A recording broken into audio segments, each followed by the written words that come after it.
saya sifatnya fleksibel, nanti kalau ada hal-hal yang kurang jelas silahkan langsung ditanyakan saja, tidak usah menunggu.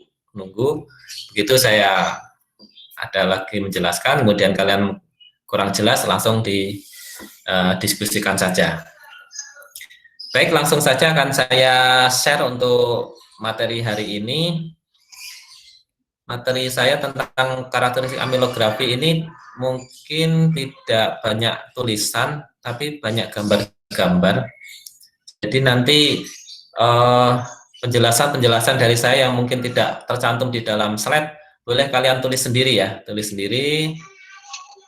karena saya kebetulan membuat slide untuk yang amilografi ini ya, sesuai dari namanya juga amilograf ya, dari gambar ya, gambar kurva dari karakteristik amilosa amilopektin pada pati. Oke, saya share dulu, mana tadi?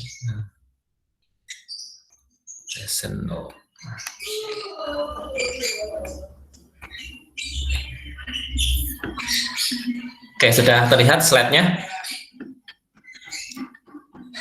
Sudah, Pak. Sudah, Pak. Sudah ya? Oke. Kalau mau direkam juga boleh untuk perkuliahan hari ini, barangkali nanti bisa kalian dengarkan lagi suatu saat kalau ingin mendapatkan penjelasan lebih lanjut untuk di recording.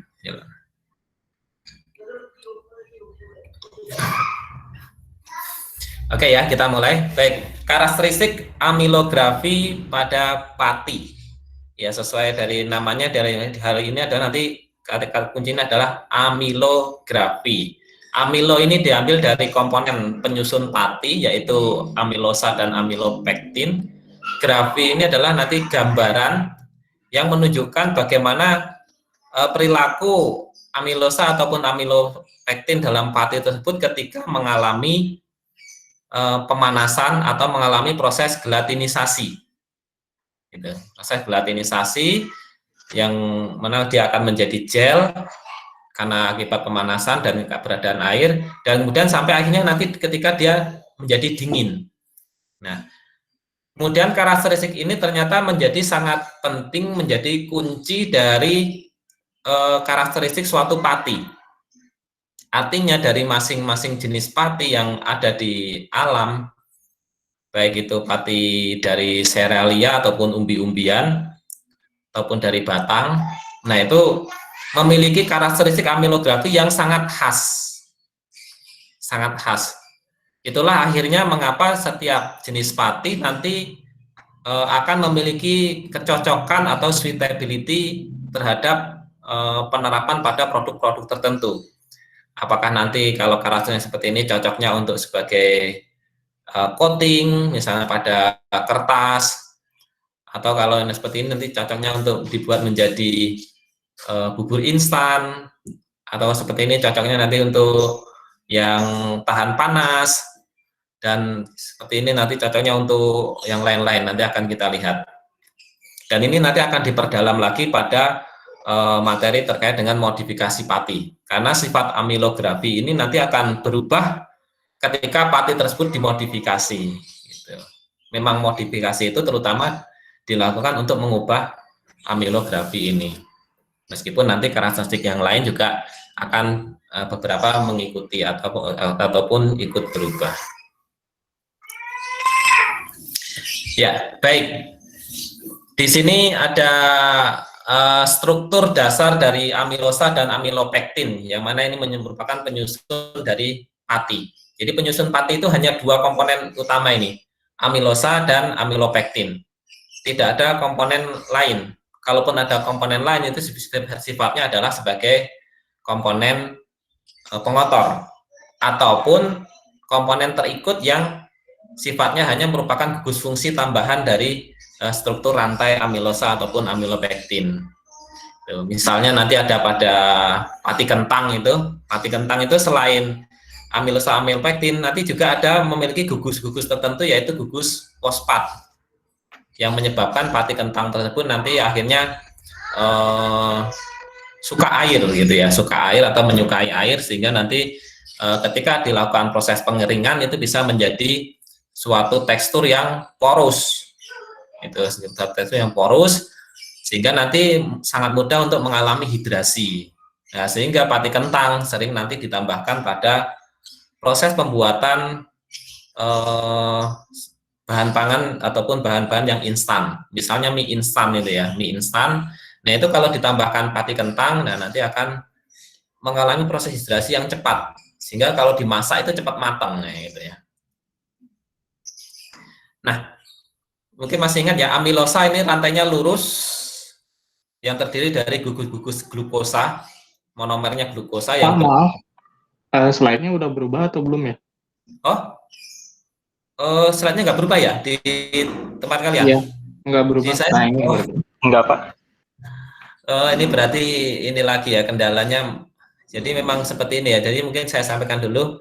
Ini memang saya juga agak heran dengan apa laptop saya yang bermasalah atau bagaimana. Jadi kalau pakai Google Meet, slide-nya itu tidak mau pindah gitu. Kalau di slideshow, kemarin saya juga mengalami pada perkuliahan yang lemak minyak yang untuk S2, yang S2 tin, dan akhirnya saya kemudian pindah ke Zoom gitu. Nah, ini juga sepertinya sama ya. Tadi juga nggak berubah ya. Coba saya ubah lagi ya. Sekarang apakah berubah slide-nya? enggak, Pak. Enggak ya. Saya ubah-ubah nih. Tetap ya. Iya, tetap. Oke, berarti kalau tetap ini gini. Oke, untuk sementara untuk hari ini nggak apa-apa kita pakai Google Meet karena udah terlanjur ya. Kemudian slide-nya nggak saya buat slideshow, tapi saya klik manual gitu ya. Kalau seperti ini pindah ya. Iya, Pak, pindah, Pak. Pindah, Pak. Sementara manual seperti ini saja ya, karena ya ini kendalanya seperti ini. Tapi untuk ke depan barangkali kita pakai ini aja lah ya. Kalau kalian pakai Balai yang Unpad sudah pernah? Belum ya? Yang mana tuh, Pak? Yang balai.unpad.ac.id. Belum pernah, Pak. Google Meet. Tapi Kalau itu Live Unpad kan forum ya. Kalau itu Balai belum pernah, Pak. belum ya. Belum dapat sosialisasi apa gimana? Padahal ini itu jadi ceritanya sekarang tuh kan memang sekarang didorong untuk menggunakan ya istilahnya produknya Unpad lah gitu ya, ataupun produk afiliasinya Unpad. Nah, Unpad itu kan membuat live Unpad itu untuk menampung materinya, dan istilahnya itu seperti menjadi Google Classroom-nya lah gitu ya, live Unpad itu. Kemudian untuk perkuliahannya itu menggunakan balai.unpad.ac.id. Sebenarnya penggunaannya mudah karena itu mirip dengan Google Meet ini. Ya sifatnya web gitu. Sifatnya web, berbasis web. Jadi ya tinggal dimasukkan kode itunya, linknya. Ya sudah, nanti seperti hanya Google Meet ini, hanya depannya bukan Gmeet tapi depannya adalah balai.unpad.ac.id.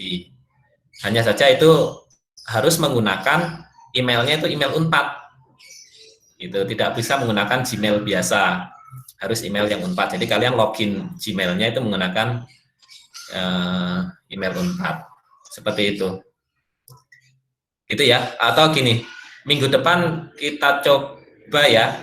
Coba kalian nanti juga barangkali bisa nanya-nanya ke kakak angkatan atau ke teman-teman lainnya yang sudah pernah menggunakan balai.unpad.ac.id itu. Kita coba minggu depan seperti itu. Kalau tidak bisa barulah nanti kita pindah mungkin ke Zoom ya, Zoom biasa gitu. Mungkin Zoom biasa dulu gitu. Ya, kita coba yang minggu depan ya. Tuh, nanti saya buatkan linknya gitu untuk Balai Unpadnya minggu depan. Oke? Setuju? Juga. Boleh, Pak. Setuju, Pak. Oke, kita coba minggu Boleh, depan ya. Pak. Jadi kalian coba pelajari terkait dengan Balai Unpad itu.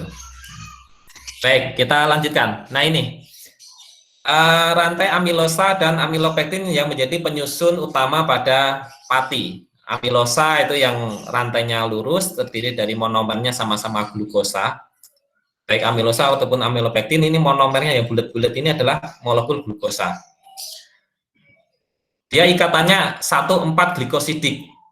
artinya diikatkan pada C nomor 1 dan C nomor 4 pada struktur glukosa tersebut, sehingga kemudian dia lurus. Nah, kalau amilopektin, barang ini sudah disinggung oleh Bu Ten ya, ini hanya mengulas sedikit.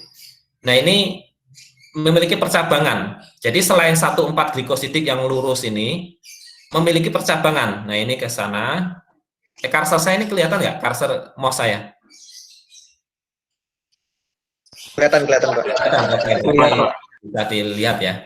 Nah, ini memiliki percabangan. Kemudian memiliki percabangan lagi. Memiliki percabangan lagi. Nah, tiap percabangan ini terbentuk karena ada ikatan 1,6. Jadi bukan 1,4 lagi, tapi 1 dengan C nomor 6, sehingga dia membentuk suatu percabangan. Nah, percabangan-percabangan ini akhirnya membuat ketika ini kan nanti akan, ini kan hanya baru satu rantai ya. Kemudian nanti ada rantai lagi di sebelahnya, rantai lagi sebelahnya, dan seterusnya. Ini nanti akhirnya membentuk suatu struktur yang tidak kompak.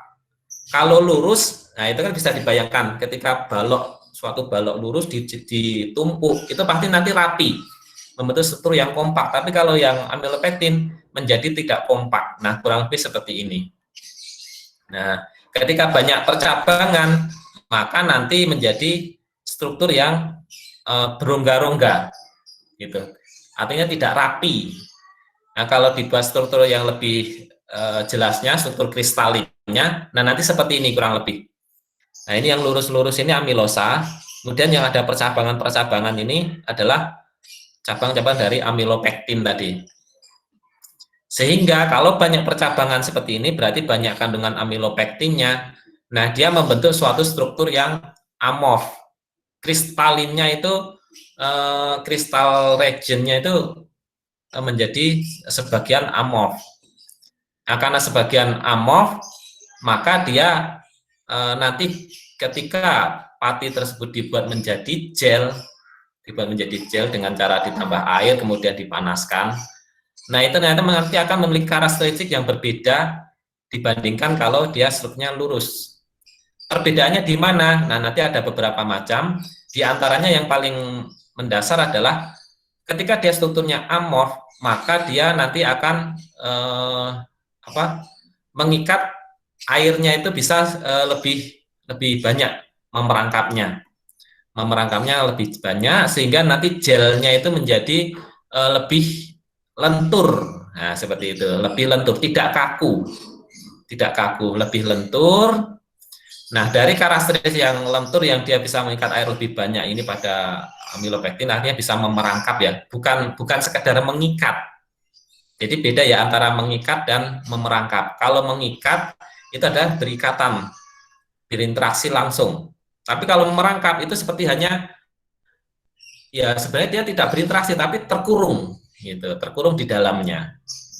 Seperti itu. Itu karakteristik mendasarnya. Nanti akhirnya akan mempengaruhi karakteristik lain-lain, terutama adalah amilografinya. Itu akhirnya nanti pati yang banyak amilosanya dengan pati yang banyak amilopektinnya nanti akan memiliki karakteristik amilografi yang berbeda secara mendasar di sana.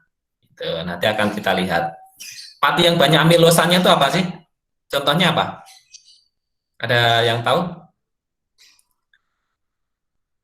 Pati kentang bukan, Mbak? Sama pati pati kentang sama sagu. Amilosa ya? Amilosa ya, pati kentang, pati umbi-umbian. Kalau amilopektin beras ketan, apa kebalik ya? Ya, oke. Jadi gini, pada pati umumnya, kebanyakan pati umumnya itu memang amilosa cukup banyak, lebih banyak daripada amilopektinnya. Pada umumnya seperti itu. Tetapi nanti kalau dibandingkan sama-sama ya amilopektinnya itu relatif sedikit, tetapi antara umbi-umbian dan biji-bijian itu nanti umbi-umbian itu akan lebih banyak amilopektinnya dibanding pada biji-bijian. Begitu. Itu sifat secara umum ya, ini secara umum dulu. Pati umbi-umbian akan lebih banyak amilopektin daripada pati biji-bijian.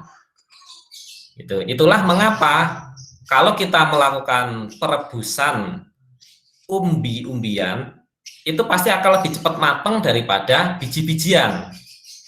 Gitu. Karena umbi-umbian ini memiliki struktur amorf yang lebih banyak. Gitu. Jadi misalnya pati singkong, kemudian pati Garut, pati apalagi ya, ubi jalar dan seterusnya, itu akan lebih banyak kalau dibandingkan dengan beras, jagung seperti itu. Itu secara umum.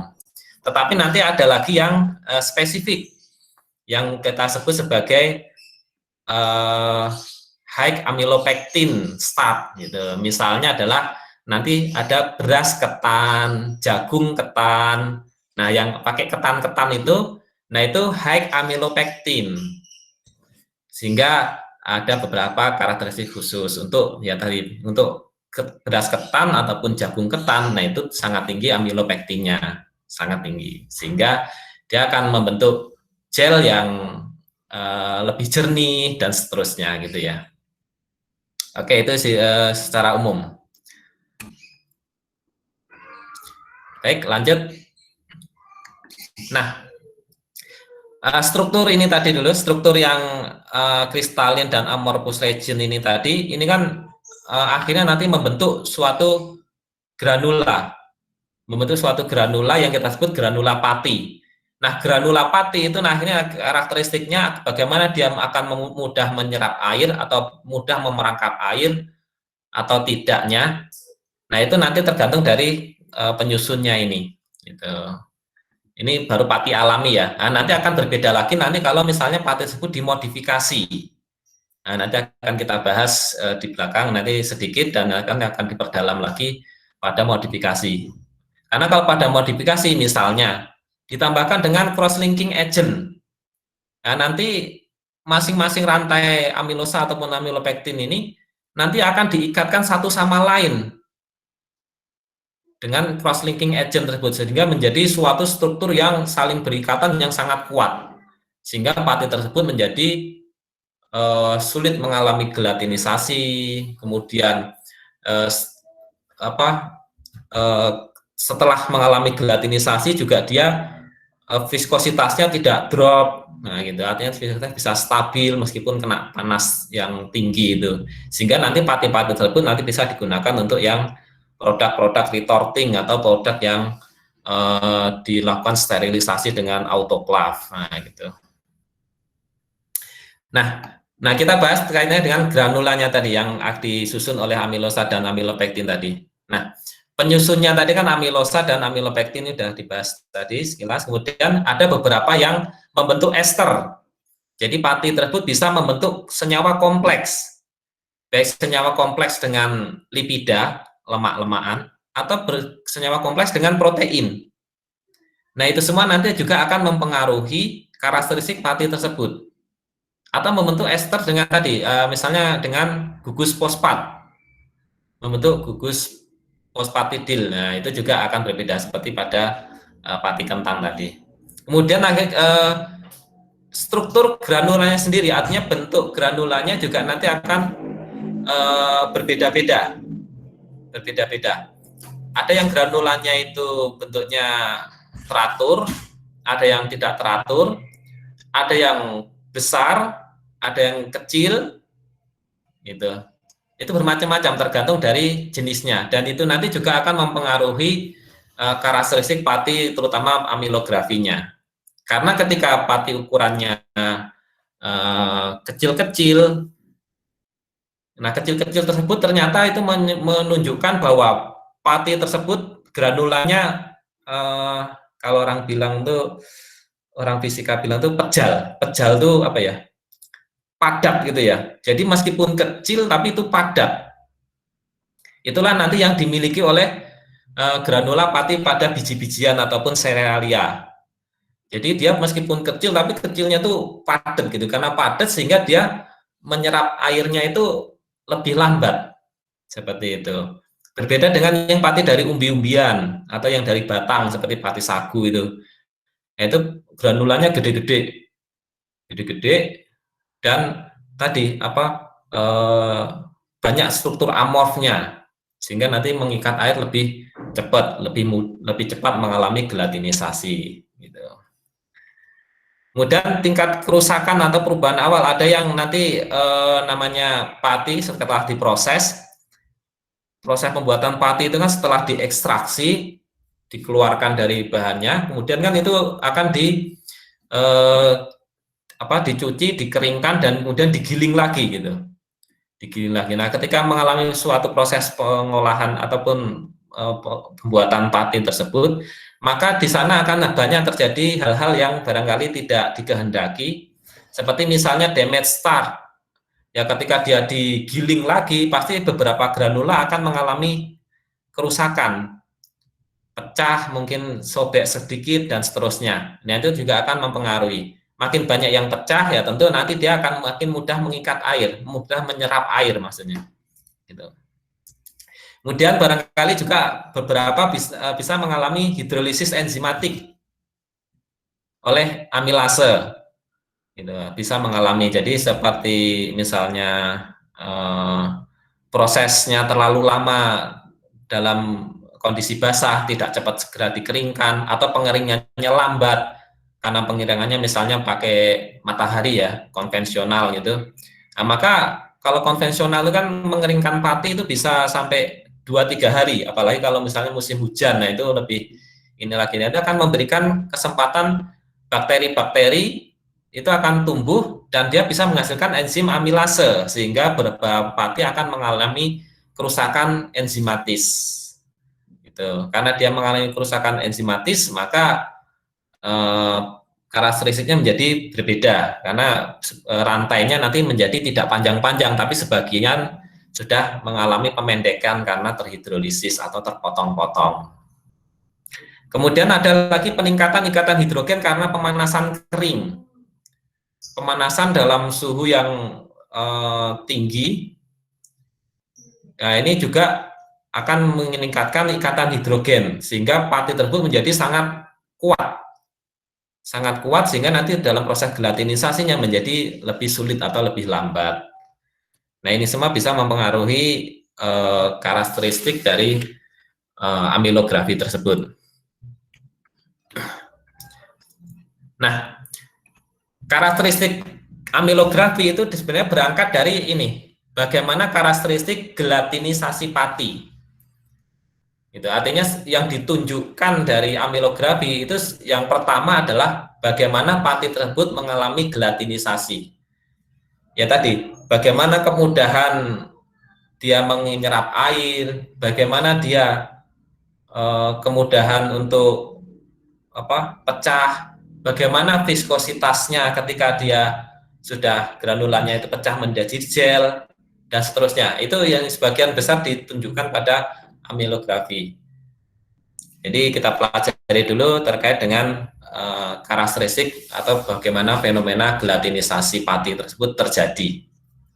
Nah, ini gelatinisasi pati itu diawali dari granula pati seperti ini. Granula pati biasanya ya ada yang seragam, ada yang tidak ya, pasti ada yang besar, ada yang kecil dan sebagainya. Bentuknya biasanya relatif bulat, meskipun ya tidak bulat sempurna ya. Pasti akan ada lonjong-lonjong dan seterusnya gitu. Kemudian ketika dia diberi air dan kemudian dipanaskan, maka pati tersebut akan menyerap air, dan sebagian juga mengikat karena gugus-gugus hidroksil pada pati tersebut akan mengikat air melalui ikatan hidrogen. Nah, kemudian juga akan menyerap karena tiap granula pati juga memiliki rongga-rongga yang tersusun oleh amilosa dan amilopektin tadi. Nah, dia akan membengkak, dan kemudian jika pemanasannya ini dilanjutkan, maka air yang diserap juga akan makin banyak. Air yang terhidrasi akan makin banyak, sehingga dia akan terus membengkak. Sampai akhirnya, kalau air tersebut yang digunakan itu berlebih itu artinya memang banyak, ya sampai akhirnya nanti granula pati ini tidak kuat menahan air yang ditampungnya tadi, yang diserap tadi. Kalau sudah tidak kuat, maka dia akan pecah. terdispersi menjadi gel. Amilosa dan amilopektinnya ini keluar. Rantai amilosa, amilopektin itu keluar. Granulanya sudah tidak ada. Jadi bentuknya sudah rantai-rantai amilosa dan amilopektin yang di sana mengikat air gitu ya, mengikat air dan merangkap air. Inilah yang kita sebut gel, sehingga sistem yang ada di dalam sini menjadi kental atau menjadi viscous.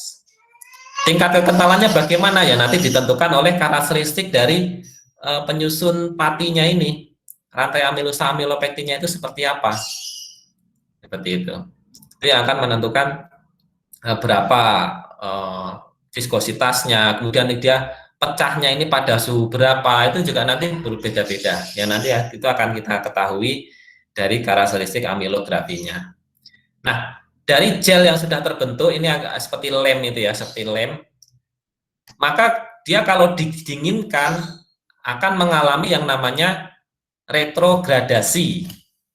Retrogradasi atau mengalami kristalisasi kembali.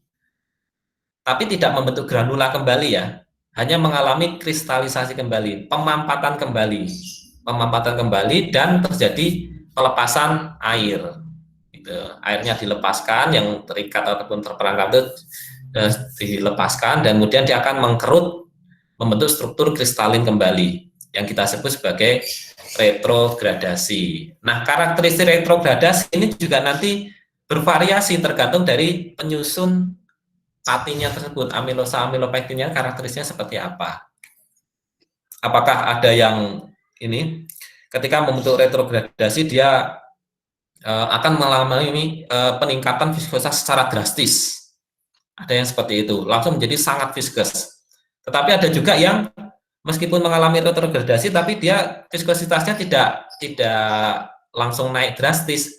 Artinya melepaskan airnya itu hanya sedikit, sulit dilepaskan airnya itu sehingga masih banyak yang ada di dalamnya sehingga nanti viskositasnya tidak naik secara drastis tapi stabil gitu. Bermacam-macam. Nah, itu nanti bisa dilihat juga dari karakteristik amilografi. Jadi karakteristik amilografi selain dari karakteristik gelatinisasi nanti juga ditambahkan dengan karakteristik ketika dia mengalami retrogradasi atau proses pendinginan ini.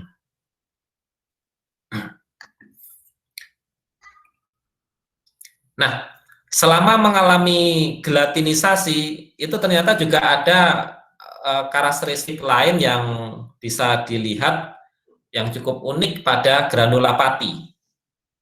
Jadi granula pati ketika dia mengalami proses gelatinisasi tadi yang dari awalnya itu diberi air kemudian membengkak dan sampai akhirnya pecah. Ini bisa dilihat dengan mikroskop, bisa menggunakan mikroskop sederhana, mikroskop biasa itu, atau dengan mikroskop yang cahayanya itu menggunakan cahaya terpolar, gitu, polarized light mikroskop. Nah itu ada namanya PLM atau polarized light mikroskop. Nah itu ternyata dia memiliki karakteristik yang unik, yaitu adalah ternyata granula pati ketika dilihat di dengan cahaya terpolar itu dia membentuk yang namanya birefringence, seperti garis dua yang melintang. Ini ya, terlihat ya garis dua yang melintang, seperti tanda plus gitu ya. Garis dua yang melintang, kita sebut sebagai birefringence. Nah, jadi pati alami granulanya itu memiliki birefringence. Kemudian ketika patinya membengkak, ya birefringence ini makin akan juga mengalami seperti pembengkakan juga mengikuti granula patinya. Dan ketika dia sudah mengalami gelatinisasi, maka birefringence ini sudah tidak ada. Artinya juga ikut pecah. Nah, ini salah satu metode untuk melihat kalau kalian nanti misalnya ingin meniru gitu ya. Meniru itu misalnya kalian biasanya pakai patinya itu pati modified ini. Kemudian kalian pengen tahu pati modified ini sebenarnya dia sudah mengalami gelatinisasi atau belum. Nah, itu bisa kalian lihat dengan mikroskop dengan cahaya terpolar ini. Kalau birefringence ini masih ada, berarti dia belum mengalami gelatinisasi, belum pecah granulanya. Tapi kalau udah kok nggak ada ini birefringent, berarti itu pati sudah mengalami gelatinisasi. Atau kita sebut nanti pati tersebut berarti sejenis pati pregelatinisasi gitu ya. Pati yang sudah mengalami gelatinisasi sehingga birefringentnya hilang.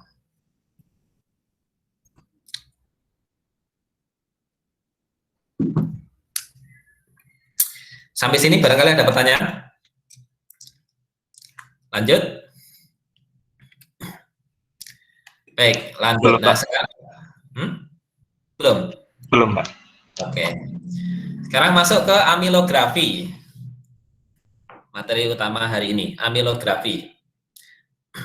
Ya, pada amilografi ini kita buat kondisinya dengan kondisi seperti berikut. Pada menganalisis amilografi, itu kondisinya kita bahas suhunya itu terbatas. Artinya pemanasannya itu kita setting. Suhunya berapa?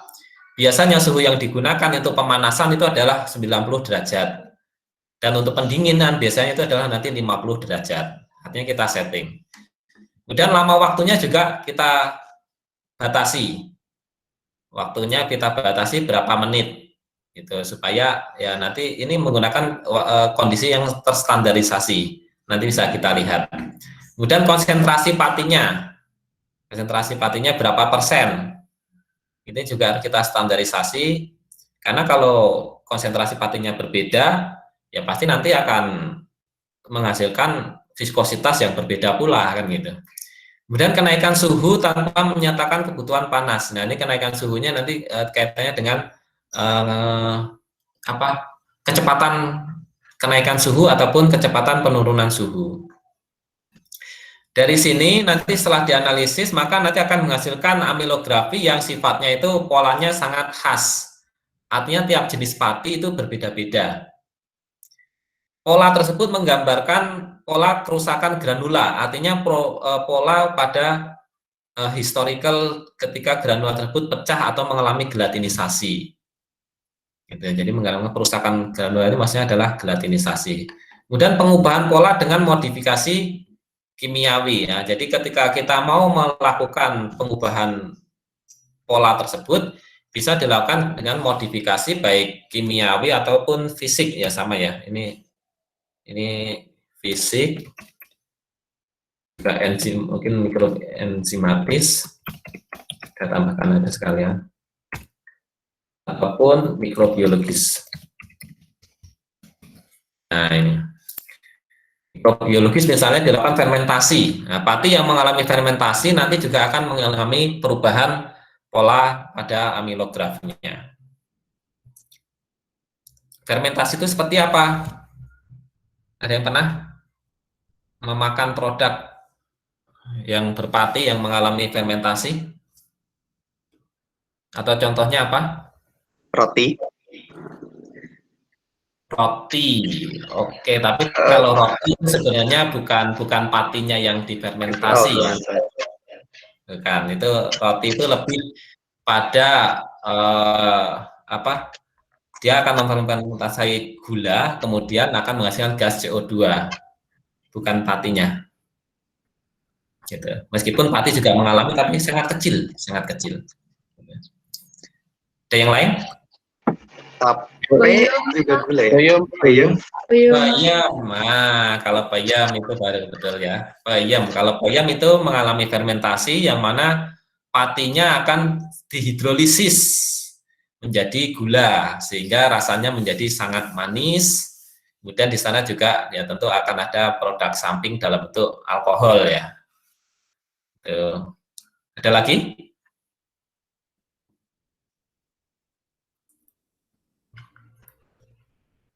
Contoh lain nanti kalau di Jawa Tengah atau di Jogja itu banyak orang membuat dalam bentuk tiwul dan gatot.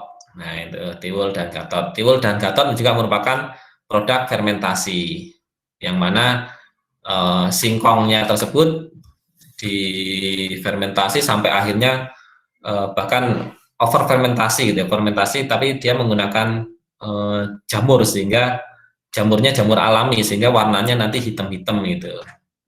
Kalau ada yang penasaran makan gatot, nah nanti main ke Jogja itu banyak, terutama di Gunung Kidul ya. Nah, pati-pati yang mengalami fermentasi tentu juga nanti akan mengalami perubahan karena dia akan terjadi pemutusan rantai amilosa. Nah, ini tadi perubahan viskositas dispersi pati selama pemanasannya. Nanti yang namanya amilografi itu adalah ini yang kurva yang bentuknya seperti apa ya nih? Kurvanya ya kurang lebih seperti ini. Ini pati alaminya umumnya seperti ini. Jadi dia ketika dipanaskan, nah ini granula patinya dia akan membengkak. Ketika membengkak maka akan terjadi kenaikan viskositas, terus membengkak sampai akhirnya dia maksimal, membengkaknya itu maksimal. Nah dia juga akan mencapai viskositas yang maksimal. Tetapi kemudian ketika sudah tidak kuat menampung air yang diserap ataupun dihidrasinya, maka dia akan pecah. Nah, ketika granula patinya ini pecah, maka dia akan drop viskositasnya. Drop. Akan turun. Nah, kemudian setelah dia turun, ini masih panas ya kondisi mana. Kemudian dia ketika didinginkan, maka dia nanti akan mengalami yang tadi namanya retrogradasi atau pengkristalan kembali, pelepasan air yang diikuti dengan pengkristalan kembali. Nah, di sini ketika dia mengalami pelepasan air dan pengkristalan kembali, maka dia viskositasnya akan naik kembali. Ini penurunan pada suhu 50 derajat biasanya, di settingnya seperti itu. Nah, ini karakteristik dasar dari amilografi pada pati-patian. Gitu.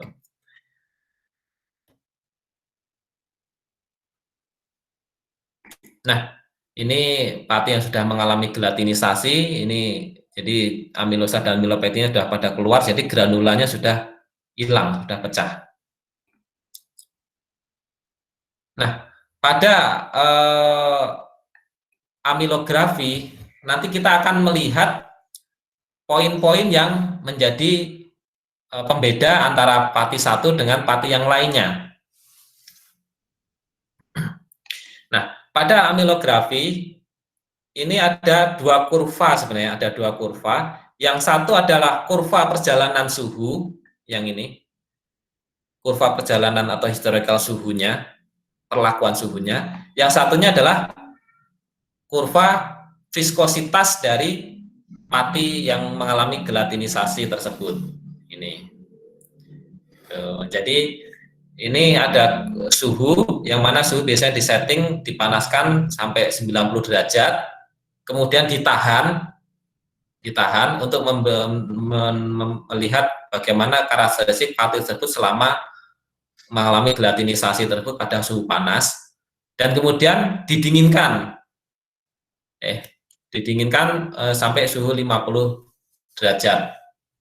Nah, ketika mengalami proses seperti itu, maka pati tersebut akan mengalami gelatinisasi yang tadi ini, viskositasnya akan naik. Ketika suhu naik, maka dia viskositasnya juga akan naik karena granulanya membengkak. Sampai pada suhu tertentu dan akhirnya pada waktu tertentu, maka granula tersebut pecah. Nah, ketika pecah, maka dia akan yang kita sebut mengalami gelatinisasi, membentuk gel yang akibat pecahnya granula pati tersebut. Nah, itu viskositasnya akan drop, akan turun.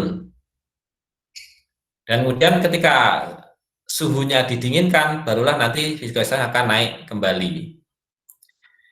Dari sini maka kita akan melihat beberapa titik. Yang pertama adalah di sini. Ada yang namanya peak viscosity, viskositas puncak, viskositas maksimal, viskositas puncak ketika pati tersebut saat menjelang mengalami gelatinisasi yang kita sebut sebagai peak viscosity. Kemudian viskositas ketika dia turun atau viskositasnya drop karena mengalami gelatinisasi tersebut.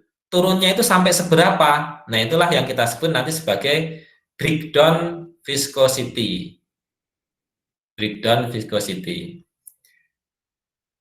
Dan kemudian setelah didinginkan, maka dia akan naik kembali viskositasnya saat mengalami retrogradasi tersebut. Nah, kenaikannya berapa? Itulah yang kita sebut sebagai setback viscosity. Itu setback viscosity.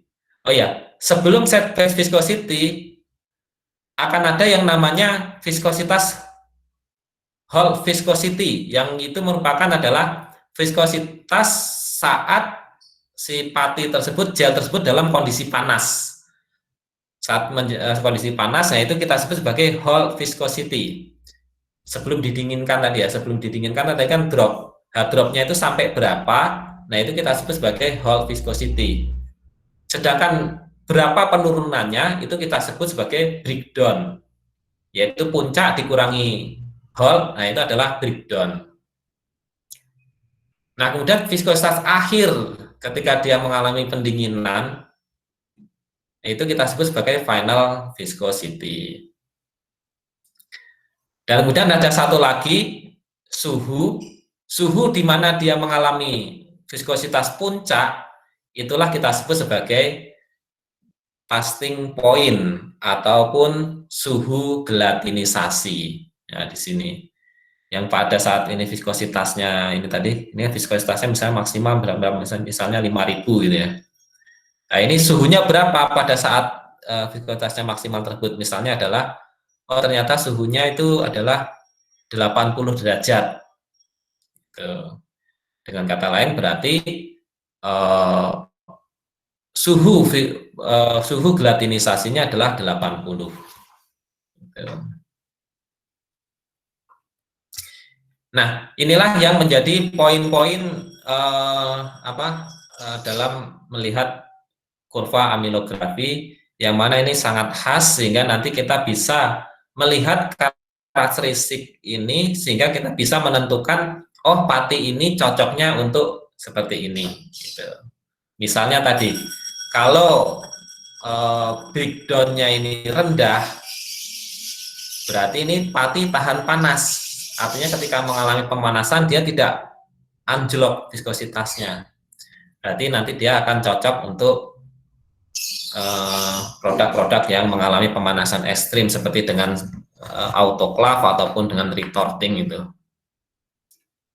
Kemudian misalnya, oh ini final viscosity-nya tidak terjadi kenaikan drastis, sehingga dia nanti cocok ketika digunakan untuk produk-produk yang mengalami pendinginan. Itu misalnya disimpan di kulkas, itu jadi tidak jadi keras gitu. Karena kalau disimpan di kulkas kok jadi keras, ya itu nanti ya jadi nggak enak gitu. Misalnya kalau kalian punya misalnya donat gitu, donat pas kondisi biasa bisa lembut, tapi pas disimpan di kulkas ya jadi keras. Nah seperti berarti kan itu kurang enak ya. Nah, kalau pengen supaya tidak keras ya berarti patinya harus kalian ganti. Tidak sekedar menggunakan pati dari gandum ataupun terigu biasa, mungkin ditambahkan pati modifikasi yang final viscosity-nya ini tidak terjadi kenaikan drastis, sehingga nanti produknya meskipun didinginkan itu bisa tetap lembut. Gitu. Cari yang patinya tidak mudah melepas air, nah gitu. Atau bisa juga nanti supaya tidak melepas air bisa ditambahkan yang namanya hidrokoloid. Hidrokoloid itu sejenis karbohidrat non pati, tetapi dia mampu mengikat air lebih bagus daripada pati. Misalnya rombongannya CMC, karboksil metil selulosa yang dimodifikasi dengan ditambahkan gugus karboksil metil, dia mempunyai kemampuan mengikat air lebih baik. Atau hidrokoloid yang umum bisa menggunakan misalnya karagenan atau menggunakan agaros, atau yang sekarang lagi populer itu ada glukomanan. Nah itu glukomanan itu juga termasuk hidrokoloid yang mampu mengikat air dengan baik. Glukomanan yang dari konjac, dari aren, kolang-kaling itu ya. Nah, itu banyak glukomanannya itu. Tuh. Nah, untuk analisisnya sendiri, untuk menentukan karakteristik amilografi tadi, ini nanti kita lakukan dengan menggunakan yang namanya Rapid Visco Analyzer, RVA, atau Rapid Visco Analyzer, yaitu suatu alat yang mana di dalamnya itu terdiri dari wadah sampel, yang kemudian di sana ada sejenis probe yang digunakan untuk mengukur viskositas, dan kemudian di dalamnya itu memiliki jaket pemanas dan pendingin, sehingga nanti di sana bisa digunakan untuk selama proses pemanasan dan pendinginan, dan kemudian dia akan diukur viskositasnya dengan menggunakan probe tersebut yang berputar, sehingga nanti akan ketahuan viskositasnya itu perubahannya seperti apa gitu. Ini. Nah, untuk mengukurnya biasanya yang ini saya ambil dari metodenya Coxell 2008. Di antaranya adalah ya ini, sekitar 2,8 gram pati ini ditambahkan dengan air 25 mili. Itu sekitar itu. Nah, kemudian dimasukkan ke dalam tabung RVA. Kemudian RVA di set, alatnya di set ini, yaitu temperatur awalnya itu 50 derajat, ditahan selama 1 menit. Nah, kemudian barulah dinaikkan dari 50 derajat menjadi 95 derajat. Ada yang pakai 90, ada yang 95. Enggak bisa, yang penting boleh mau 90 atau 95. Tergantung metode yang mau diaju. Dengan kecepatan 6 derajat per menit. Kemudian temperatur ditahan selama 95 derajat ini setelah tercapai selama 5 menit. Dan kemudian barulah didinginkan sampai 50 derajat dengan kecepatan yang sama, yaitu 6 derajat per menit. Kemudian, ya, saya slide-nya saya lupa. Tadi habis saya ini ya. Maaf.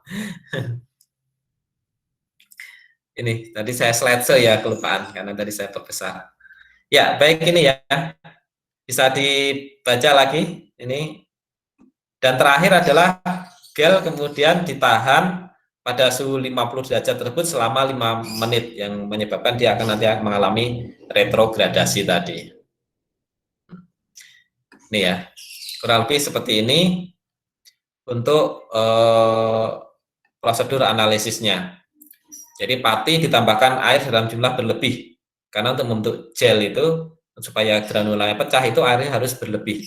Ya ini 2,8 gram pati dengan air 25 mili. Gitu.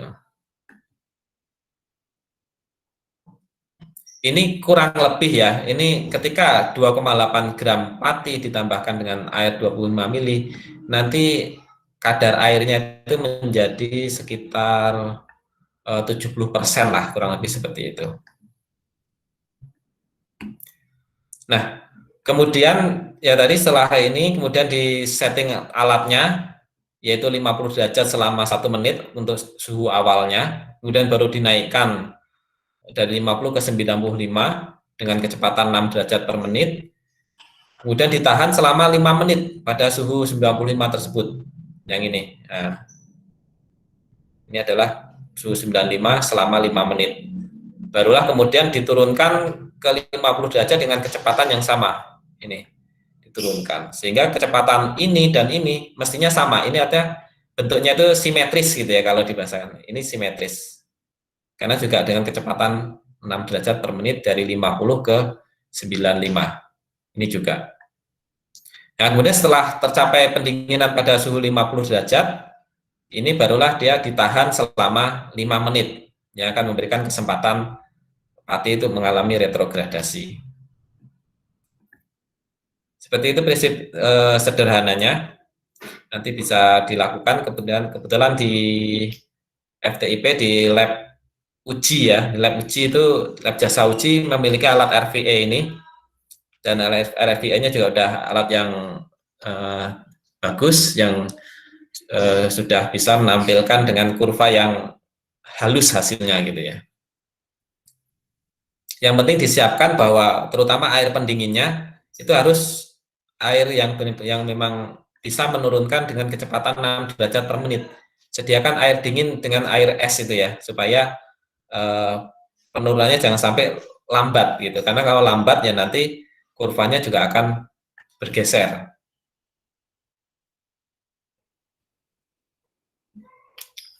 Nah, ini hasil beberapa jenis pati tersebut, pati pada beberapa komoditas.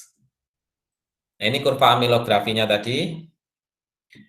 Pola utamanya itu seperti ini, secara umum seperti ini. Artinya dia akan naik dulu, kemudian akan mengalami breakdown, kemudian pas pendinginan dia akan naik kembali. Nah, kurang lebih seperti itu. Hanya kenaikannya ini sampai berapa, kemudian penurunannya sampai berapa. Nah, nanti tiap pati itu akan sangat khas. Nah, ini kita lihat misalnya. Dari sini ada pati potato atau kentang, kemudian ada tapioka, singkong, kemudian mais atau jagung, dan kemudian wheat atau gandum. Yang dua di atas ini adalah pati dari umbi-umbian, yang bawah ini adalah pati dari biji-bijian ataupun serealia. Dari sini kita bisa melihat sekilas apa perbedaan antara pati dari potato ataupun tapioka ini dari umbi-umbian dibandingkan dengan dari biji-bijian, mais dan wheat. Apa bedanya? Bisa ada yang mau membantu untuk menjelaskan? Ini Pak, kalau misalnya pati dari umbi-umbian tuh dia viskositasnya semakin panas makin mengental. Jadi lebih tahan panas karena dia kan mengental kan. Sedangkan kalau dari yang biji-bijian itu dia langsung pecah gitu loh si viskositasnya, jadi tetap encer gitu kan. Jadi kalau untuk biji-bijian lebih baik untuk dari pendinginan, karena dari tadi grafiknya itu yang waktu breakdown sampai ke setback ya, sama final viscosity-nya itu lebih stabil di situ. Jadi untuk pati biji-bijian lebih cocok buat pendinginan, tapi untuk pati umbi-umbian lebih cocok untuk sebagai coating tahan panas. Oke, ada yang lain? Atau mau mengoreksi yang dari sama Reno tadi ya? Ya. Ada yang mau mengoreksi?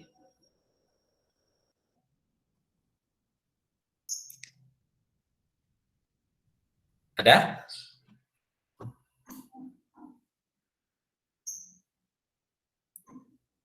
Halo, halo. Mana yang lain? Ayo, mana suaranya? Oh, saya kurang tahu, Pak. Kurang tahu. Membaca grafik aja, ini kan sebenarnya grafik sudah kelihatan ya. Kita biasanya orang itu kan akan jauh lebih mudah membaca gambar daripada membaca tabel, biasanya gitu.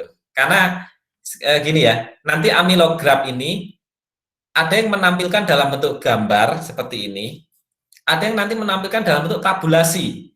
Tabulasi itu nanti ya isinya tadi, misalnya fasting temperatur, peak viscosity, breakdown viscosity, holding viscosity, setback viscosity, final viscosity. Nah, itu berapa gitu. Tapi biasanya kalau seperti itu, kalau orang yang belum begitu memahami, kadang agak sulit gitu, agak sulit ini maksudnya apa gitu. Tapi kalau melihat gambar gini kan sebenarnya akan lebih mudah. Itu mestinya ya, tapi ya tergantung masing-masing. Ayo, yang lain barangkali ada?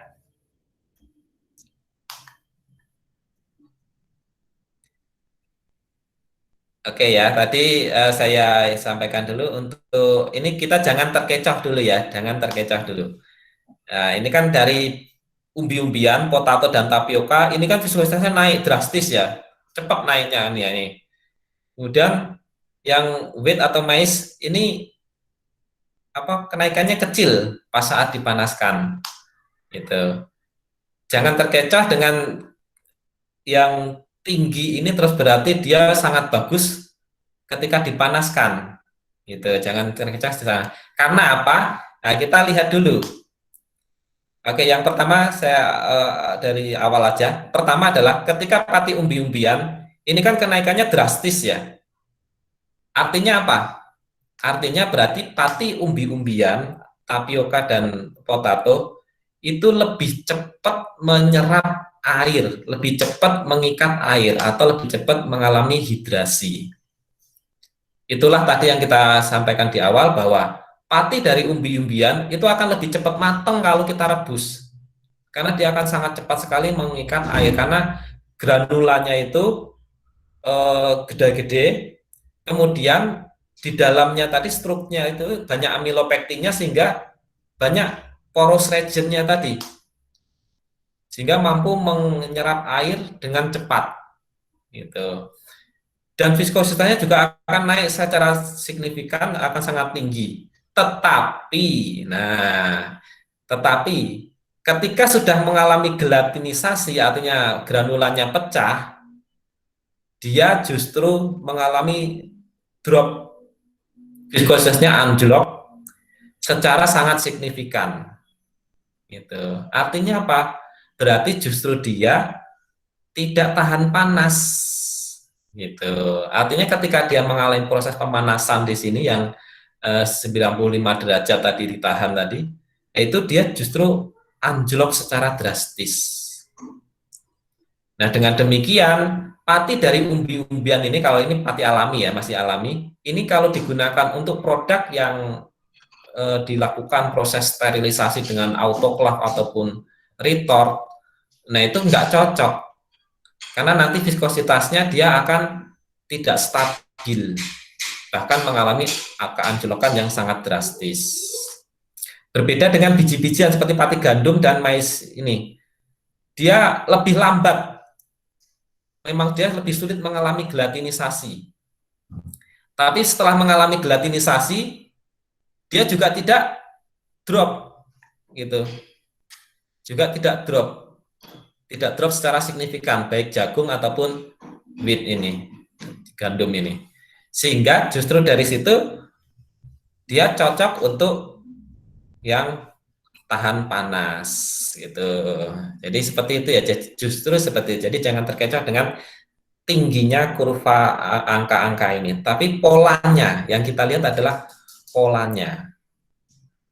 Nah, dari sini akhirnya kalau kita mau membuat pati yang nanti digunakan untuk yang tahan panas, misalnya untuk membuat saus pada sarden atau makrel, atau membuat saus pada atau pengental pada produk-produk misalnya susu sterilisasi ataupun produk apalagi ya yang sekiranya dilakukan sterilisasi pada autoclave itu.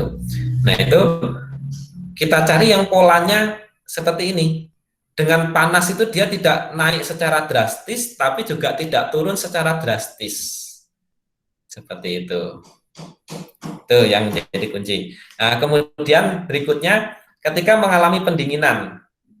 Ketika mengalami pendinginan, nah ini adalah kalau yang pati umbi-umbian itu kenaikan selama retrogradasi ini dari 50 derajat ini holding ini, itu kenaikannya nggak drastis. Misalnya ini tapioka, nah ini kan nggak drastis. Nah, jadi dari sini ke sini itu kan hampir tidak ada kenaikan.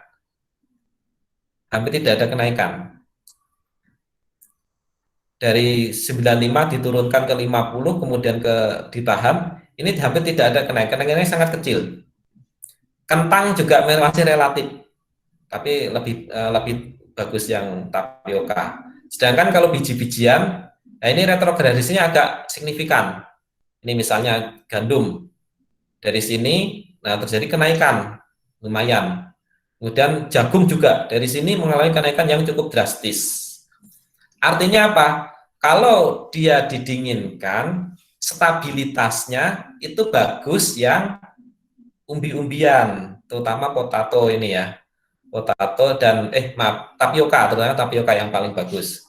Ini tapioka kenaikannya paling kecil. Berarti pati dari tapioka itu kalau digunakan untuk produk yang nanti untuk didinginkan di kulkas dan seterusnya. Nah, itu relatif lebih stabil, lebih mending, tidak mengalami perubahan karakteristik yang signifikan. Itulah juga mengapa kalau dibahasakan kalian punya misalnya yang satu nasi, yang satu singkong rebus. Singkong rebus itu kalau dimasukkan di kulkas, kemudian kalian makan, itu masih lembut. Masih relatif layak dimakan lah, artinya empuk lah gitu. Tapi beda dengan nasi, kalian punya nasi yang sudah ditanak, kemudian kalian masukkan ke kulkas, kira-kira semalam aja lah ya, itu sama gitu. Kemudian kalian keluarkan tuh nasi, wah itu pasti nanti nasinya itu menjadi biji-biji seperti beras itu keras, sangat keras. Nah itu akhirnya kurang layak kalau dimakan langsung gitu, karena terjadi perubahan karakteristik yang signifikan. Begitu ya. Ini jadi sekilas terkait ini pati dari umbi-umbian dan biji-bijian. Nah dari sini bukan berarti nanti terus kalau pati potato, berarti pati potato ini tidak cocok untuk produk retorting gitu. Jadi kalau jangan ini ya. Ada cara lain nanti, yaitu dengan melakukan modifikasi. Jadi pati potato yang awalnya dia tidak tahan panas, ini bisa kita buat menjadi tahan panas. Yang awalnya kurvanya terjadi kenaikan secara gratis ini nanti bisa menjadi kurvanya seperti pati jagung ataupun pati gandum. Nah, seperti itu. Sehingga misalnya kalau pati kentang kita lakukan dengan modifikasi cross-linking, kita beri ikatan silang dari masing-masing amilosa dan amilopektinnya, maka dia bisa menjadi tahan panas. Nanti kurvanya akan berubah menjadi seperti pati jagung ataupun gandum. Begitu ya. Jadi nanti terkait dengan modifikasi nanti akan kita bahas secara khusus di bab modifikasi pati. Nah, kemudian ini kita masih bicara yang alami-alami dulu. Nah, kemudian apa-apa saja yang bisa mempengaruhi pola amilografi ini? Yang bisa mempengaruhi pola amilografi di antara sampai sini dulu, barangkali ada pertanyaan? Kalau ada yang kurang jelas barangkali.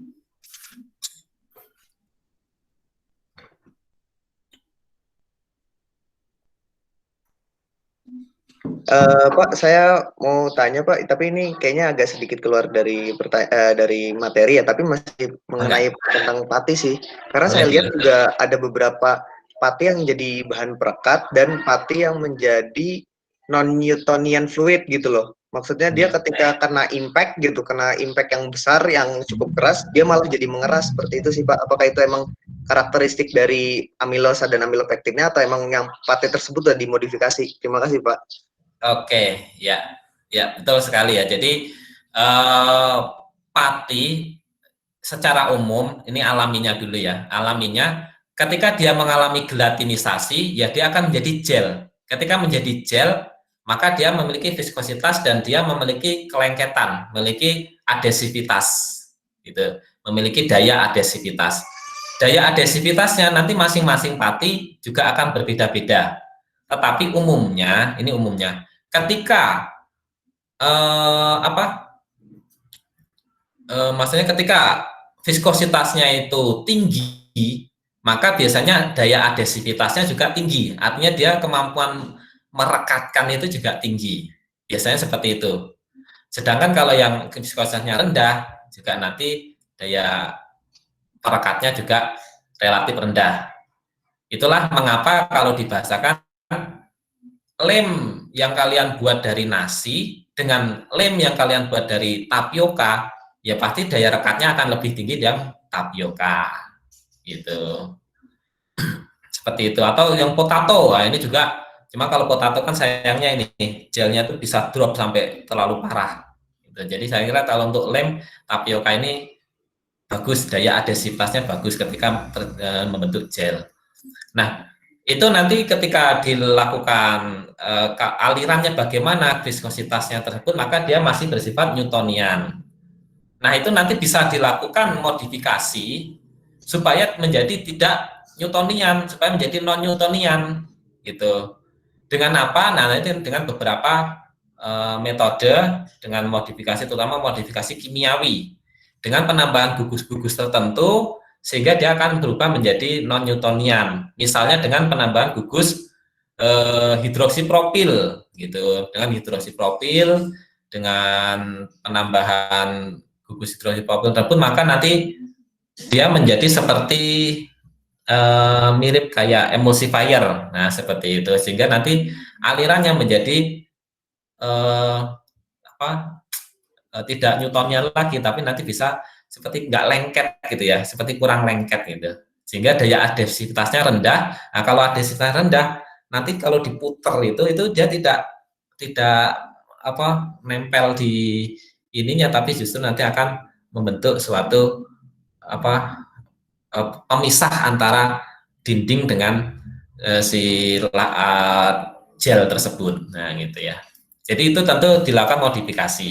Kalau tidak dilakukan modifikasi, maka pasti gel tersebut memiliki daya adhesivitas dan dia pasti alirannya akan Newtonian. Begitu ya. Baik Pak, terima kasih. Ya, sama-sama. Ada lagi? Kalau tidak ada, kita lanjut ke faktor-faktor yang mempengaruhi amilografi. Jadi amilografi kalau dimodifikasi jelas akan berubah. Nah, tanpa modifikasi pun juga bisa berubah kalau ternyata memiliki kondisi-kondisi seperti berikut ini.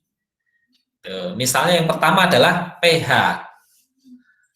Jadi kita misalnya punya pati ini misalnya pati konstat, pati jagung ini ya, konstat.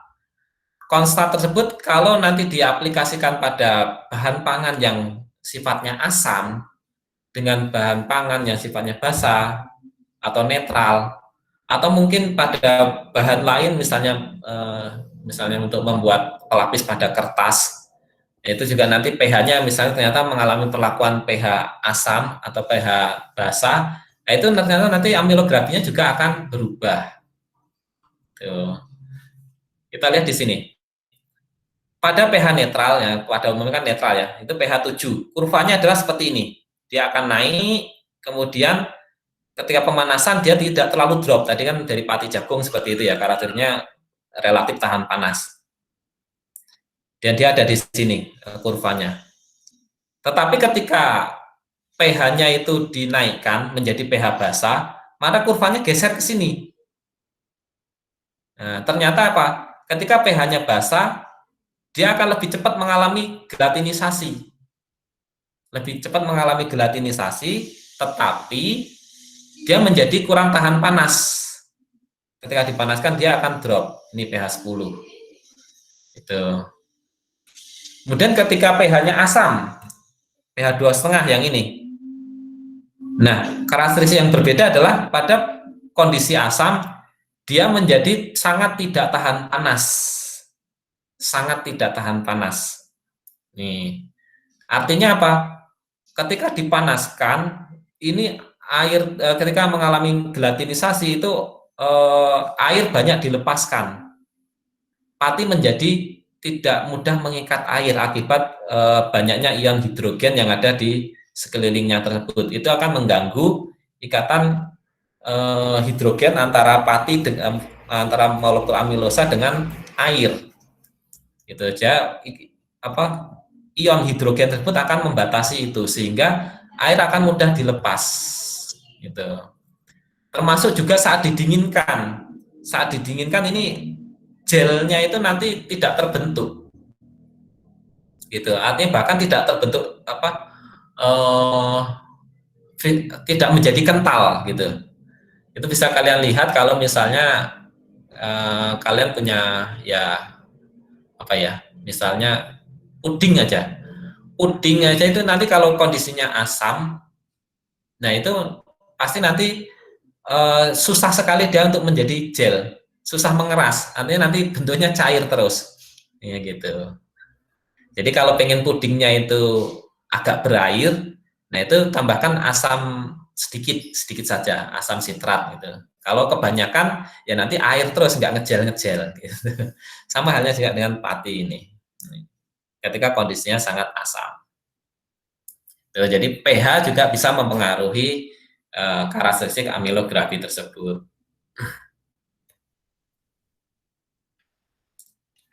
Kemudian garam. Jadi kalau ada garam, baik itu NaCl ataupun garam lainnya, tapi yang paling umum kan sering digunakan adalah NaCl ya, yang paling kita sering gunakan di dapur ataupun di sehari-hari. Nah ini pada native startnya, ini misalnya pati apa ini, mungkin pati kentang kalau salah ini ya. Nah ini seperti ini yang merah native startnya, dia akan mengalami kenaikan, kemudian mengalami penurunan, ada breakdown viscosity, kemudian dia setbacknya akan mengalami kenaikan kembali. Ketika dia ditambahkan NaCl makin banyak sampai 7%, nah ini bisa kita lihat dia viskositasnya tidak naik secara signifikan, artinya tetap rendah terus, gitu, atau tetap rendah terus. Gitu. Artinya apa? NaCl ini artinya menghambat proses gelatinisasi, artinya dia bisa mempengaruhi gelatinisasi dari pati alami ini. Nah, itu disebabkan karena apa? Ya ternyata adalah konfigurasi dari polimer amilosa dan amilopektin itu sebagian akan mengalami kerusakan dan menjadi rantai yang lebih pendek ketika adanya ion-ion dari garam NaCl ini. Kemudian mempengaruhi ini hidrodinamiknya dan akhirnya membentuk larutan dengan viskositas yang lebih rendah seperti itu. Nah, ini yang terutama yang 7% NaCl. Ini diakibatkan karena apa ya tadi, terutama tadi garam NaCl ion itu ternyata akan lebih mudah berinteraksi dengan pati daripada air. Jadi istilahnya airnya itu kalah berkompetisi dengan ion. Gitu. Dia dibandingkan dengan ion NaCl karena memang ionik itu kan memiliki kemampuan reactionnya, kemampuan atau kemudahan bereaksinya itu lebih tinggi daripada ya air yang sifatnya netral ya, gitu. Sehingga ikatan ionik itu lebih mudah terbentuk daripada ikatan hidrogen. Nah kemudian kalau ada gula, ini misalnya kalau pati sudah mengalami hidrolisis parsial, sehingga dia akan mengandung sebagian gula. Atau memang dalam sistem tersebut kita tambahkan gula dengan konsentrasi yang berbeda, atau dengan berbagai macam jenis gula yang berbeda-beda. Nah ini juga, ini kalau yang atas ini misalnya adalah kalau konsentrasinya beda-beda. Ini yang 0% di sini, ketika ditambahkan makin banyak, maka dia juga akan makin sulit untuk mengalami gelatinisasi. Ini untuk yang 50%, nah ini kurvanya ada di sini. Hal itu disebabkan karena ini hampir sama dengan ionik tadi, tapi di sini adalah lebih ke kompetisinya itu dengan gula. Gula yang mana itu gula itu memiliki reaktivitas juga lebih tinggi daripada pati. Karena kalau pati itu kan molekulnya panjang ya, gede-gede ya. Itu reaktivitasnya lebih rendah daripada gula. Nah, gula akan lebih mudah berinteraksi dengan air daripada pati, sehingga akan menghambat proses gelatinisasi tersebut. Dan akhirnya untuk melakukan gelatinisasi ya, ini energi yang diperlukan lebih besar, lebih sulit tergelatinisasi. Kemudian ini kalau berbagai macam jenis gula, ada fruktos, glukos, maltos, sorbitol, laktos, sukros. Nah ini juga kalau fruktos dan glukos yang gula-gula reduksi, gula-gula sederhana, ini ya berpengaruh menghambat gelatinisasi tadi, tapi tidak se ekstrim sukros dan laktos. Nah, sukros dan laktos ini memang memiliki daya hidrasi yang lebih tinggi daripada fruktos ataupun glukos. Gitu. Jadi gula pasir sukrosa itu ataupun laktos ini yang banyak pada susu itu memiliki kemampuan menghidrasi itu lebih tinggi daripada gula sederhana seperti fruktos dan glukos, sehingga akhirnya persaingan kompetisi dalam pengikatan air. Nah, ketika dia ditambahkan sukrosa ini maka persaingan itu menjadi lebih berat, ya, gitu ya, sehingga dia lebih sulit mengalami gelatinisasi.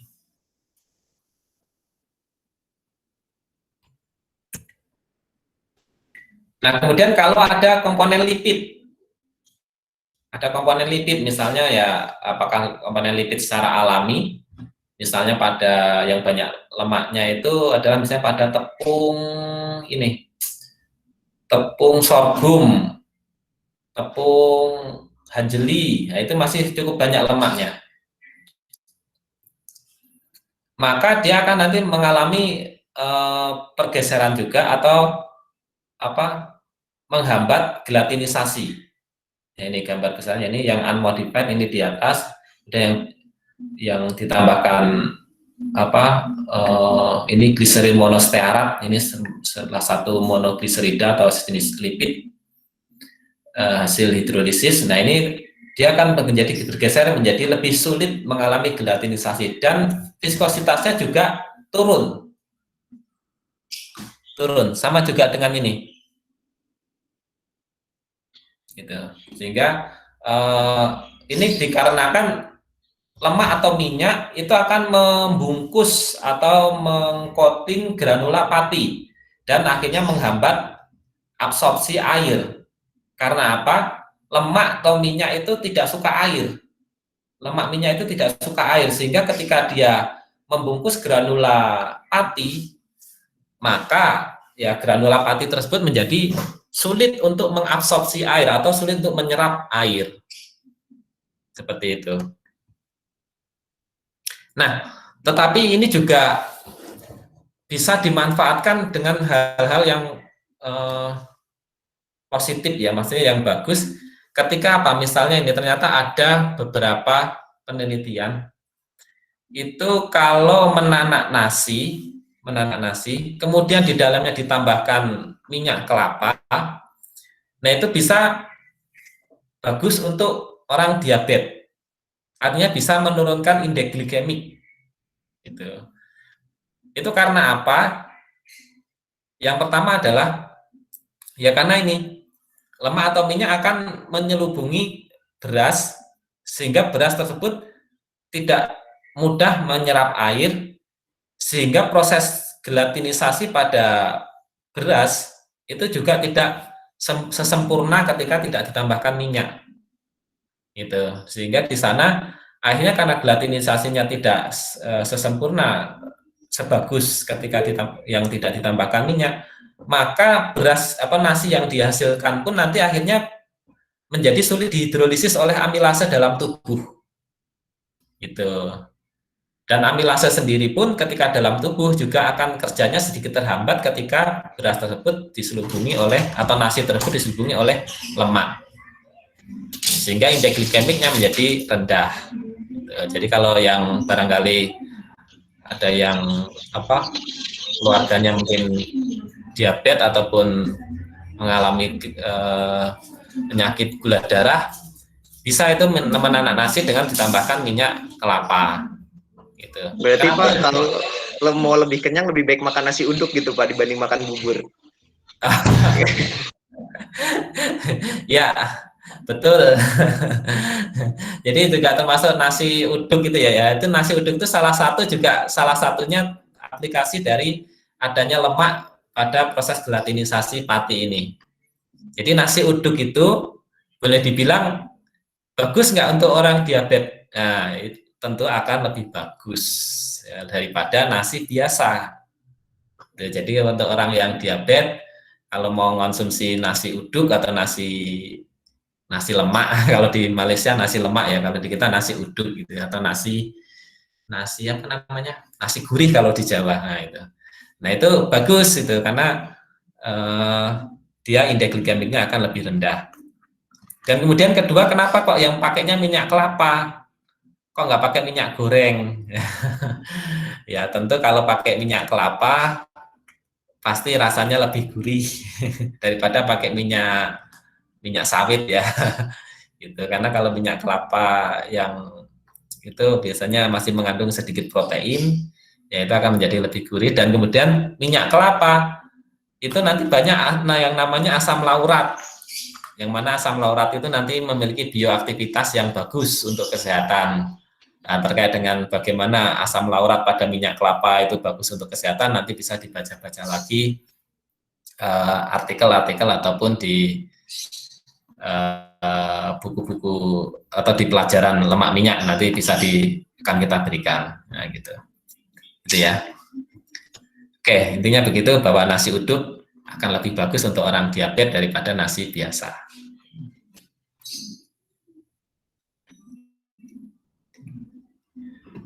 Baik, ada pertanyaan belum? Ada lagi? Kalau tidak ada lanjut lagi. Nah, selain lemak, juga komponen bahan lain yang tidak kalah peranannya yaitu adalah protein. Protein itu juga akan mempengaruhi dari pola amilografi dari pati tersebut. Protein akan membentuk senyawa kompleks, bisa membentuk senyawa kompleks dengan pati ataupun juga membentuk suatu molekul jaringan yang kompleks. Jadi bukan senyawa kompleks. Kalau senyawa kompleks itu kan harus bereaksi dan kemudian membentuk gugus ya. Tapi kalau ini hanya interaksi, membentuk interaksi kompleks antara protein dengan pati yang itu juga nanti akan menghambat proses gelatinisasi pada pati. Sehingga nanti gelnya, viskositasnya juga menjadi lebih rendah, tidak tinggi, dan lebih sulit mengalami gelatinisasi, dan seterusnya. Hampir sama dengan lemak tadi, hanya bedanya adalah kalau protein ini membentuk interaksi kompleksnya. Kalau lemak lebih melindungi, mengcoating kalau lemak, yang bersifat hidrofobik, menghalangi air untuk masuk. Dan kemudian yang terakhir yang bisa mengaruhi adalah modifikasi pati. Ya, ini tentu pasti akan berpengaruh secara sangat signifikan ya, tergantung dari jenis modifikasinya. Gitu. Ya, modifikasi paling sederhana adalah misalnya pre-gel. Jadi pati tersebut sudah dibuat menjadi gel, kemudian dikeringkan. Dengan kata lain ya, kalau sudah jadi gel, ya dia pas dipanaskan dia tidak akan terjadi kenaikan viskositas. Karena sudah tidak terjadi pembakakan granula lagi, karena granulanya sudah pada pecah. Sehingga kalau ini misalnya pada pati beras, ini kurvanya seperti ini. Ya, ini kalau pada pati beras instan, jadi beras yang sudah dimasak, kemudian dihancurkan, dikeringkan lagi, ya, maka kurvanya ya gini, relatif datar saja. Karena apa? Ya sudah tidak terjadi kenaikan pembengkakan granula, sehingga juga tidak akan terjadi kenaikan viskositas yang signifikan. Nih, nanti terkait ini juga akan diperdalam di modifikasi pati. Dan kemudian heat moisture treatment. Nah, ini yang sudah pernah saya lakukan, itu adalah pada pati kentang. Pati kentang saya beri perlakuan heat moisture treatment. Heat moisture treatment itu dipanaskan dengan kondisi air terbatas. Jadi nggak sempat pecah, dia hanya membengkak saja. Pati tersebut mengalami pembengkakan pada saat dipanaskan dengan air terbatas, tetapi tidak sampai pecah. Nah, karena dia tidak pecah, kemudian kita keringkan lagi. Nah, itu ternyata menjadikan granula pati itu menjadi kuat. Strukturnya menjadi sangat kuat. Menjadi sangat kuat sehingga yang pertama adalah pasti akan sulit mengalami gelatinisasi. Yang kedua adalah kena suhu tinggi pun tidak drop viskositasnya. Itu jadi heat moisture treatment ini modifikasi yang secara fisik cukup sederhana tapi memberikan hasil yang signifikan. Ini pati kentang alaminya ini. Nah, kemudian yang saya beri perlakuan heat moisture treatment dengan berbagai suhu, ya ini. Dia tidak ada dropnya, yang ada dropnya sedikit yang ini. Yang lainnya itu naik terus, bahkan sama sekali tidak ada breakdown viscosity-nya. Breakdown viscosity-nya itu 0 gitu. Kemudian ada lagi annealing. Annealing itu mirip dengan heat moisture treatment, hanya bedanya adalah kalau heat moisture treatment itu airnya yang terbatas sehingga tidak sampai pecah granulannya. Kalau annealing suhunya yang terbatas, airnya berlebih tapi suhunya terbatas sehingga juga tidak sampai pecah. Tetapi ternyata annealing itu tidak sesignifikan HMT. Nih, annealing itu yang ungu. Meskipun sedikit turun, tapi nggak sesignifikan HMT. Kalau yang HMT itu yang hijau ini. Nah ini, cuma ini HMT-nya kurang tahu, ini saya ambil dari jurnal lain. Ini dropnya agak panjang, ini dropnya agak lumayan. Kalau yang saya lakukan ini, pati kentang yang awalnya tadi dropnya itu sangat drastis, itu menjadi bahkan lebih bagus daripada pati jagung ataupun pati gandum alami ya. Gitu.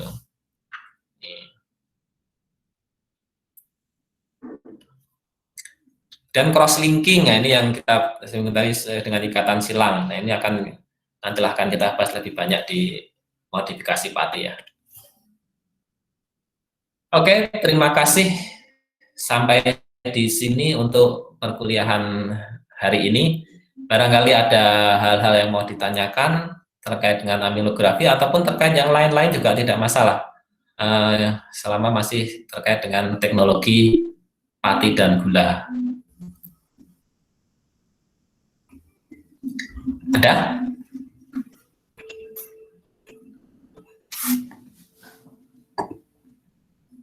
Kalau dari saya cukup, Pak. Mungkin dari yang lain.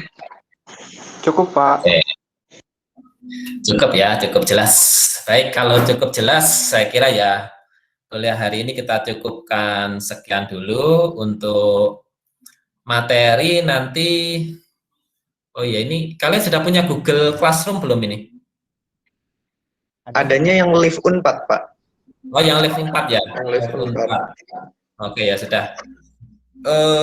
Cuma untuk kalau Live Unpad saya sendiri sebulan belum, saya sudah join, tetapi untuk apa menggunakan secara maksimalnya belum untuk di Live Unpad. Jadi barangkali nanti materi ya cobalah nanti sementara saya kirim lewat ketua kelasnya dulu ya, dari Wisam, nanti saya kirim materinya ke Wisam untuk di-share ke teman-temannya. Sambil jalan nanti mudah-mudahan saya juga akan coba masuk ke Live Unpad, nanti juga kalau bisa nanti akan saya posting juga di sana untuk materinya. Gitu ya. Baik, untuk ke depan nanti minggu depan ya kita coba menggunakan Balai Unpad ya. Kita coba nanti mudah-mudahan tidak ada kendala karena prinsipnya hampir sama. Kalau ada kendala ya nanti kita beralih ke Google Meet lagi ya nggak apa-apa, atau ke Zoom gitu. Seperti itu. Barangkali ada pertanyaan lain atau hal-hal lain yang mau disampaikan sebelum kita akhiri perkuliahan hari ini.